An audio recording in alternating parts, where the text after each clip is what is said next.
আমি প্রতিদিন যেখানে ঘুরতে যাই আজকেও আমি আপনাদেরকে সেখানে ঘুরতে নিয়ে যাব। আসেন আমরা সবাই একসাথে ঘুরতে যাই, আপনারাও আমার সাথে চলেন, একসাথে আমরা ঘুরতে যাই। আমি বলতে লইছিলাম লন, আমার লাগে লন মানে আমাদের এলাকার ভাষা, যে আমার সাথে লন আমরা ঘুরতে যাই, এটা না। আপনারাও আমার সাথে চলেন, আমরা একসাথে ঘুরতে যাই, আসেন আমরা ঘুরতে যাই। এখন আপনাদেরকে আমি দেখাবো কাশফুল, আমাদের এলাকার খুবই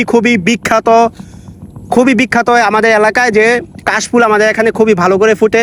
আমি আপনাদেরকে সেই কাশফুল আপনাদেরকে আজ আমি এখন দেখাবো। আসেন আমরা কাশফুল দেখি। এই যে আমার চারপাশে যত কিছু দেখতে পাচ্ছেন সেই সব হচ্ছে কাশফুল।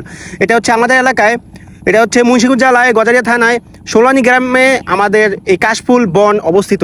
আমাদের এখানে অনেক মানুষ ঘুরতে আসে, আপনাদেরকেও দাওয়াত রইল আমাদের সোলানি গ্রামে এসে কাশফুল দেখে যাবেন এবং কাশফুল ঘুরে দেখে যাবেন, কাশফুল নিয়ে যাবেন বাসায় এবং কাশফুলের নিয়ে ছবি তুলে যাবেন। এটা আপনাদের দাওয়াত রইল, আমাদের এলাকায় আপনাদের দাওয়াত। আপনারা চাইলে আমাদের এলাকায় আসতে পারেন, আমাদের এলাকা খুবই সুন্দর। যদি না আসেন তাহলে না আসলে বুঝতে পারবেন না, আমাদের এলাকা আসলেই খুবই সুন্দর। সবার দাওয়াত, শুধু দাওয়াত নয়, আমি নিজে আপনাদেরকে আমাদের এলাকায় ঘুরে ঘুরে আপনাদেরকে আমি দেখাবো।